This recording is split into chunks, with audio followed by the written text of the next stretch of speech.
Sublime Expiação, Livro 1, Atualidades marcadas pelo sofrimento.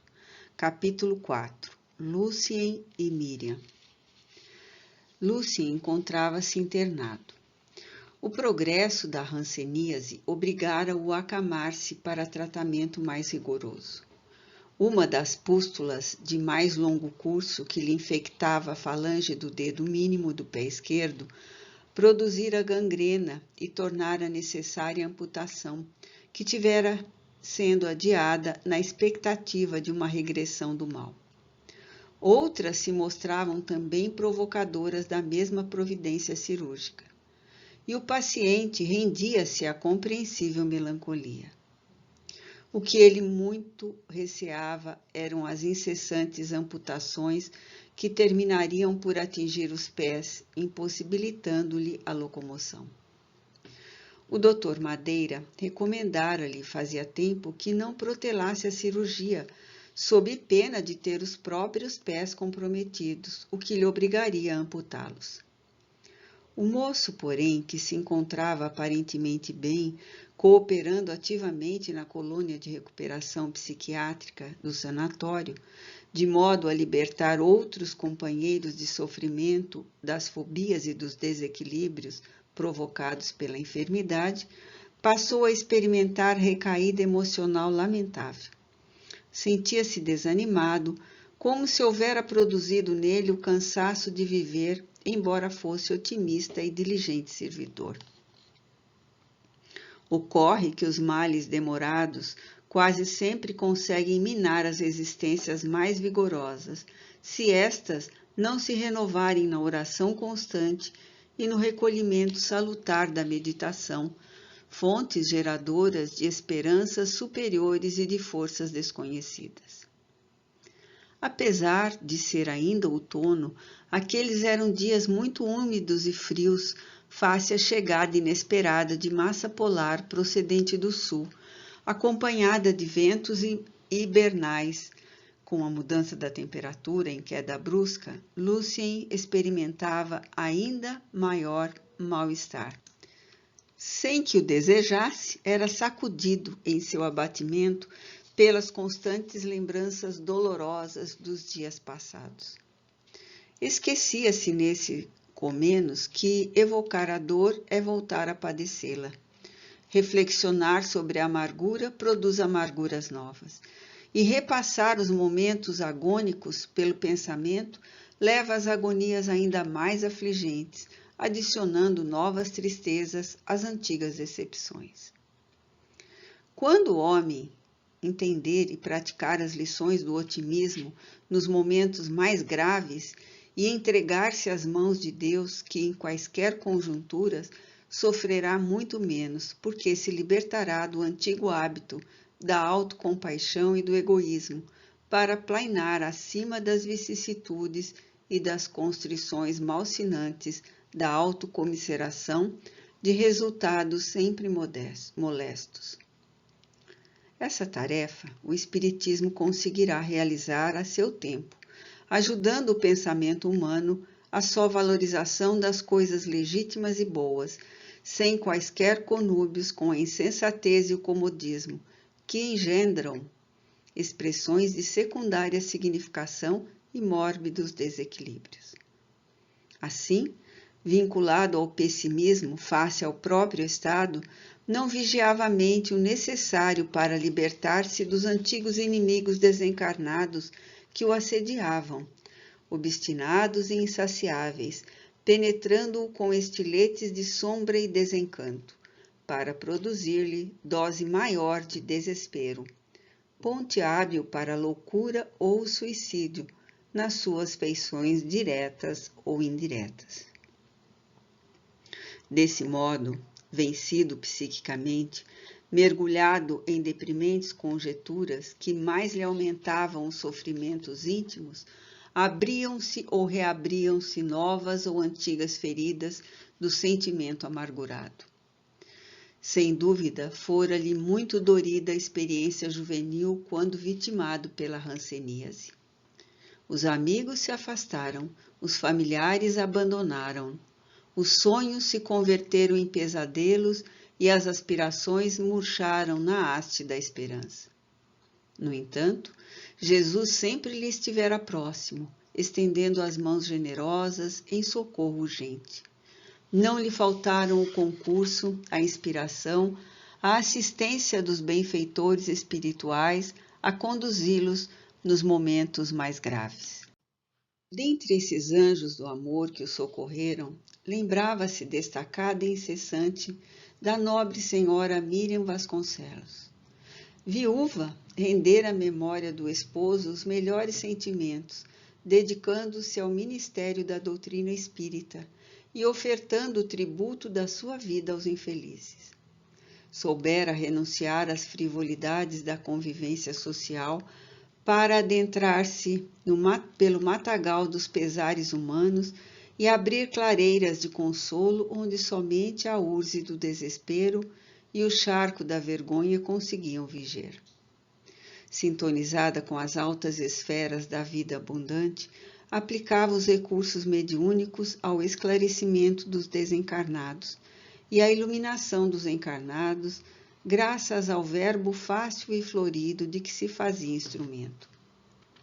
A palavra do Senhor, pelos seus lábios, adquiria modulações desconhecidas, e a lógica da sua argumentação sabia silenciar o ridículo ou a zombaria, fulminando a má vontade com certeiros golpes de energia salutar.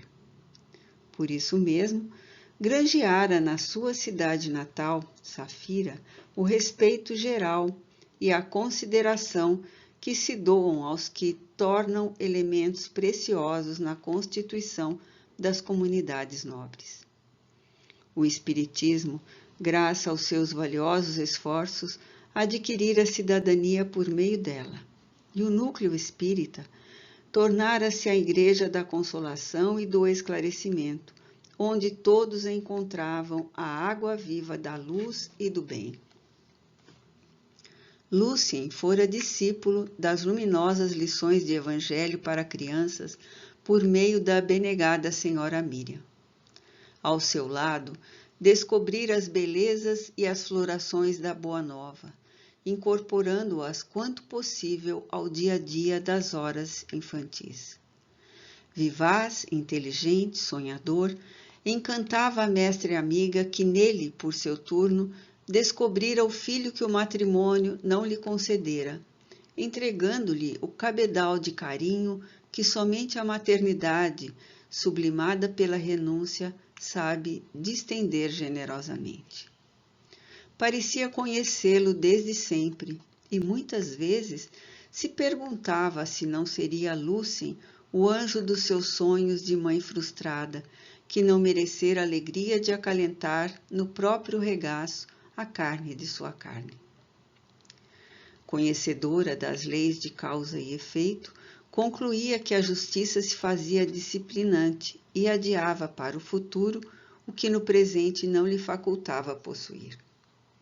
Amava, porém, o garoto sem qualquer discriminação, por considerar que o verdadeiro amor brota e medra em qualquer lugar e circunstância, não sendo necessária a vinculação consanguínea, pois na consanguinidade nem sempre estão os verdadeiros amores, e sim, mais comumente, os desafetos que retornam para os processos de reajustamento e renovação de que todos carecemos.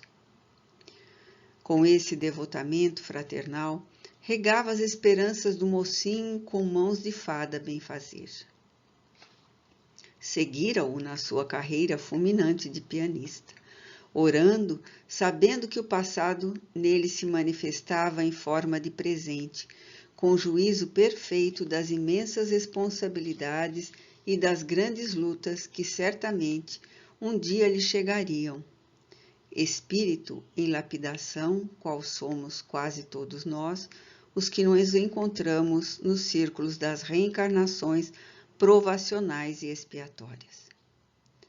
Por ocasião do concurso internacional de piano, Prêmio Chopin, realizado na Europa, ela acompanhara mentalmente Lúcien, como se fora um círio votivo aceso à janela da espera, a fim de apontar-lhe o caminho de volta, se por acaso a estrada estivesse sombria quando do seu retorno. Por correspondência contínua e por meio dos informes radiofônicos, conseguira com preocupação materna os lances do invejado concurso, orando e esperando. Quando a vitória foi concedida a Lúcien, a custo conseguiu sopitar a alegria e a ansiedade enquanto aguardava que o laureado voltasse a Safira. Lúcien, por sua vez, afervorava-se no estudo, sonhando com o sacerdócio médico que desejava abraçar, enquanto se exercitava, horas a fio no piano para não perder o virtuosismo. Em casa, porém, era quase um estranho. Amavam-no os familiares, ou melhor, aceitavam-no, com essa fria indiferença que se devota àqueles contra ou a favor dos quais nada se tem. Era tratado delicada e gentilmente, nem excesso, nem demonstração mais vigorosa de carinho. A família se constituía de 12 pessoas, os pais, da mais alta sociedade local, e 10 filhos. Alguns deles exerciam expressivas posições na República, sendo homens de negócios, de leis, pessoas gradas. Lúcien era o filho caçula. Diferia morfologicamente dos demais irmãos. Enquanto aqueles eram atléticos, este era delicado. Os outros, de tez branca e cabelos claros, ele moreno, de brilhantes olhos negros e cabeleira basta, escura encaracolada, que se transformava em moldura harmoniosa no contorno do rosto anguloso. O fulgor da sua inteligência parecia não agradar aos pais, que sempre o admoestavam em razão do constante estudo do contínuo labor artístico e cultural. O pai, acostumado à vida irregular e grotesca da falsa masculinidade, mais de uma vez concitara o filho a abandonar o que acreditava exagero e a permitir-se as costumazes leviandades com que os frívolos e ricos beneficiam os filhos e muitas vezes os desgraçam na iniciação sexual degenerativa. Não sabem que a masculinidade está além da forma fisiológica e que o homem deve conduzir o sexo nas suas múltiplas expressões e sensações, e não este a aquele.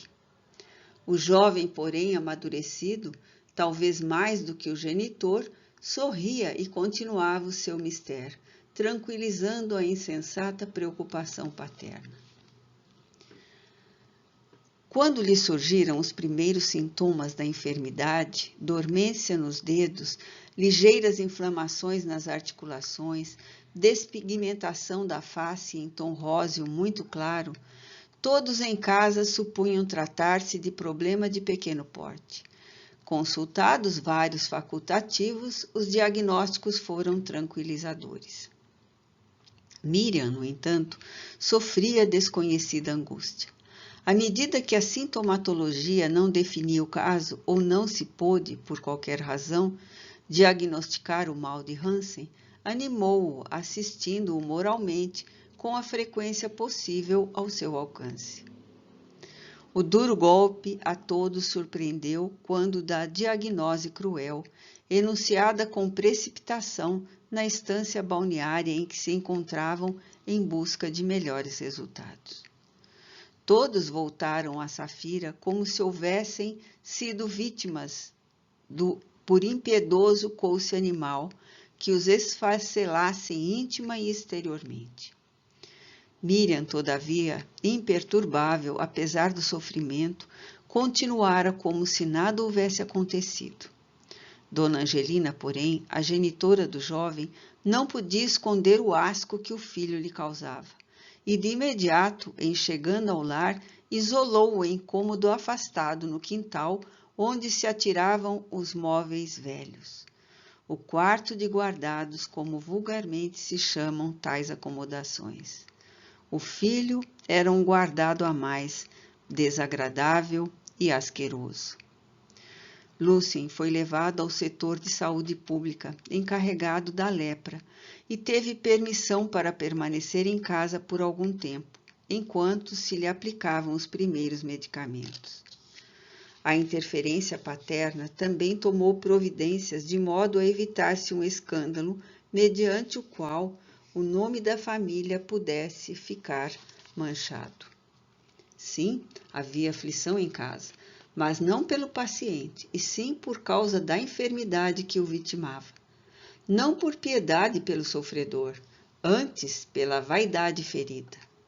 Não pelo desejo ou pela natural preocupação de ajudar, porém pelo descoroçamento ante o que chamavam de infortúnio.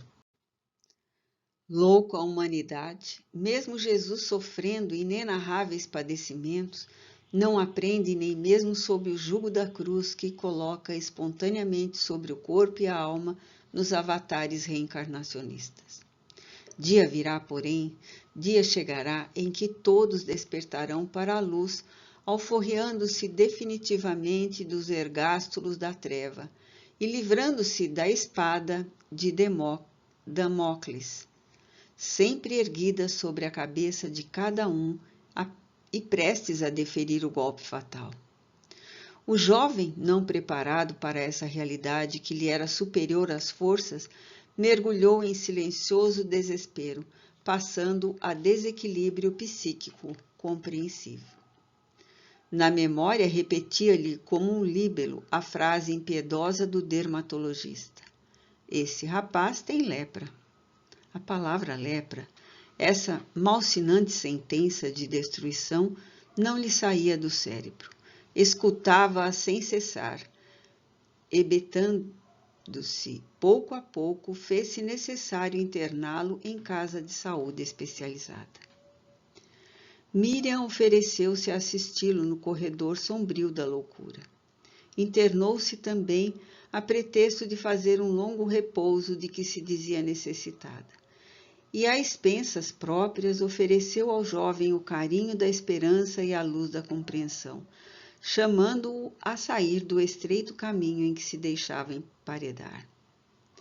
Os milagres do amor fraterno, auxiliada por dedicado psiquiatra que recomendara a sonoterapia ao jovem a fim de fazê-lo repousar e renovar-se, esperou paciente que o organismo debilitado fizesse sua parte, e nesse interstícios aplicava-lhe passes no silêncio das horas noturnas, orando e vitalizando-o com o magnetismo salutar das boas forças de seu espírito de zeladora do bem.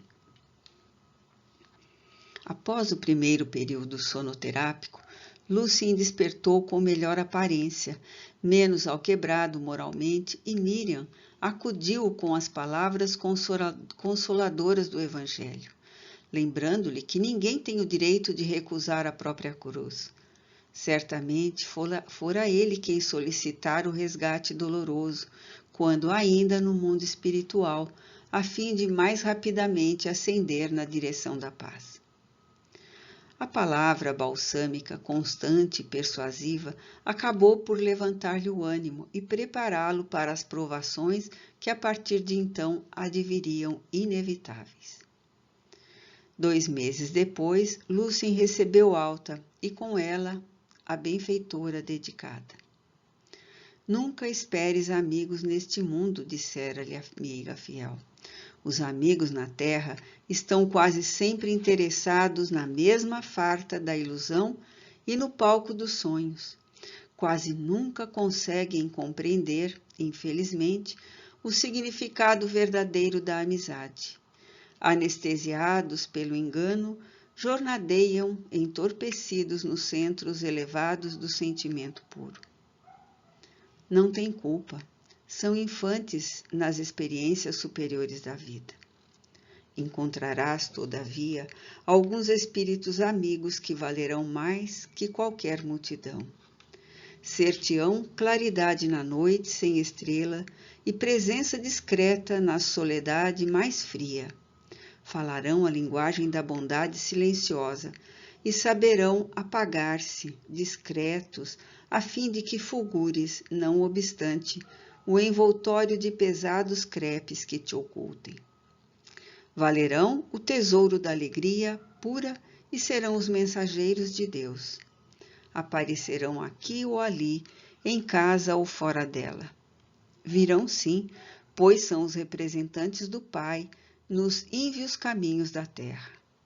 Talvez não tenham aparência que impressione positivamente, ou não saibam falar as línguas elegantes da hipocrisia. É bem provável que não se façam identificar com festas, nem se credenciem a salvadores. Semelhantes a sutil aroma, impregnam os corações com a sua doce presença. Nem a morte os afasta. Agora, abre os olhos e desdobra o entendimento para encontrá-los.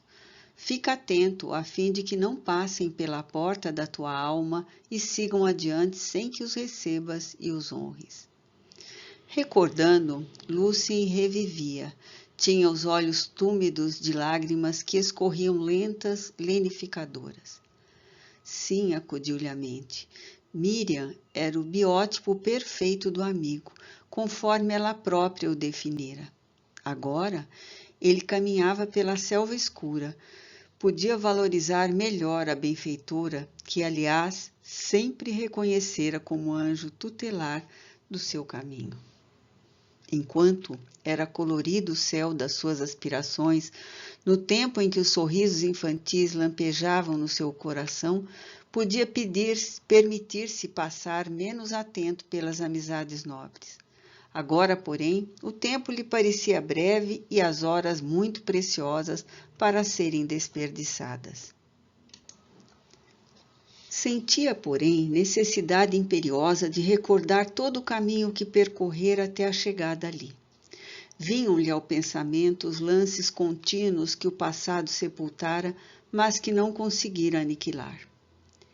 Quando voltaram do sanatório psiquiátrico, ele e Miriam, a genitora recebera-os glacialmente. Sem rebuços, interrogou. — Por que você não foi diretamente da casa de saúde para o leprosário? Que veio fazer em casa? Humilhar-nos mais? Deseja que a polícia o encontre na rua e o atire no leprosário daqui mesmo? Ou, por acaso, não se conscientizou de que é um... A palavra parecia pesar-lhe muito nos lábios coloridos. Mas, mamãe, balbuciou o paciente. A partir de hoje não sou mais sua mãe, retrucou secamente. Não posso compreender como do meu ventre saiu um infeliz como você. Temo que tudo seja alucinação e que eu esteja sonhando. Por Deus, não posso ser eu a sua mãe. Olhe-me, compare-me aos seus irmãos, de onde veio para tanto nos fazer sofrer? Céus, mamãe, eu deliro. Não tenho culpa, falou quase sem forças. Lúcia, muito pálido, apoiado ao ombro de Miriam, que se fez muda de espanto, permanecendo paralisada ao impacto de surpresa trágica. Não sou o autor da doença. Você sabe que nunca saí de casa, sequer para dormir fora, exceto quando fui à Europa, onde a lepra é rara. Nem sequer tive vida, referia-se às dissoluções a que o pai o estimulava na demência da ignorância em que se comprazia. Estou tão cansado, mamãe. Meu Deus, eu que esperava tanto. Entre pela porta do lado e vá para o seu quarto, concluiu duramente. Se sair de lá e deixar que o vejam, nem sei o que serei capaz. Desta casa só se afastará para onde deve ficar. Dona Angelina, conseguiu enunciar Miriam a custo. Se a senhora não quer recebê-lo, eu o levarei para minha casa e... Cale-se, por favor. Ele não tem ninguém senão a saúde pública, e eu não permitirei que estranhos, a palavra foi pronunciada com sarcasmo e azedume, interfiram no que a lei determina para esses casos. Aproveito a oportunidade para dizer-lhe também que não admitirei pieguismo de visitantes. Quem desejar agir assim, vá procurá-lo na colônia, para onde o pai e eu o enviaremos. logo que os papéis estejam regularizados, o que estamos conseguindo com a maior discrição. Nesse sentido, espero que a senhora corresponda à nossa confiança e saiba silenciar. Sim, é claro, respondeu atônita Miriam, que parecia fulminada. Acometido por súbita vertigem, Lúcia tombou sobre o tapete da sala. Quando a amiga correu a socorrê-lo, a genitora exclamou histérica: Deixe-o, nada de cenas na minha casa. E voltando-se para o filho sem sentidos, gritou enlouquecida: Levante-se, miserável! Não me suje o tapete importado. O vozerio chocante à entrada da casa burguesa fez acorrerem outros familiares e serviçais que, todavia, tomados de receio, não se dispuseram a qualquer iniciativa. Miriam, decidida e valorosa, acercou-se do jovem tombado e o ergueu, acomodando-o em cadeira próxima. Logo depois, Dona Angelina sentiu-lhe o olhar indefinível, sem cólera ou mágoa, mas cheio de uma infinita compaixão, a desenhar-se naquele rosto magro e decidido, próprio daqueles que souberam construir um senso superior de humanidade, a golpes de silêncios férreos e de ascético estoicismo. A senhora mandou a servente buscar água e, quando esta a trouxe, maquinalmente entregou a outra que umedeceu os lábios trêmulos de Lúcia, ajudou a sorver o líquido retemperador e depois o conduziu ao quarto dos fundos, onde ele se prostrou, de coração angustiado, penetrando o abismo da realidade. Tudo agora lhe voltara à retina mental. Tudo isso foi há 10 anos distantes, mas lhe parecia que foi ontem. Agora soluçava abundantemente no leito do hospital. Não se apercebera no estado em que se encontrava da chegada da dedicada enfermeira que se lhe fizera amiga no internato. A jovem acorreu e abraçou com ternura, ademoestando-o. Que isso? Você não é espírita? Onde a sua fé? Vamos, acalme-se. Tenho boas notícias para você. Trouxe-lhe uma carta de Armando. Olha. O jovem pareceu despertar e olhou surpreso a cooperadora da sua saúde, que estava informada sobre a missiva que enviara ao amigo. Um sorriso misto de tristeza e alegria abriu-lhe os lábios levemente arroxeados. Enxugou as lágrimas, sorveu o calmante que lhe foi apresentado, tomou o envelope nas mãos e o reteve no coração ansioso. Ao tocar a carta, sentiu-se renovado. As energias que ali estavam impregnadas permearam-no e ele começou a assimilá-las, experimentando desconhecido bem-estar a tomar-lhe o corpo e o espírito. A fraternidade realiza milagres. O pensamento é o dínamo da vida. Bom ou mal, culmina sempre por alcançar aquele que se torna receptivo e a quem se dirige. Tomado de emoção, diferente e superior, Lúcia começou a ler a resposta ansiosamente esperada, enquanto as palavras calorosas do amigo lhe iluminavam o espírito, reafirmando o conceito de amizade que lhe fora apresentado por Miriam.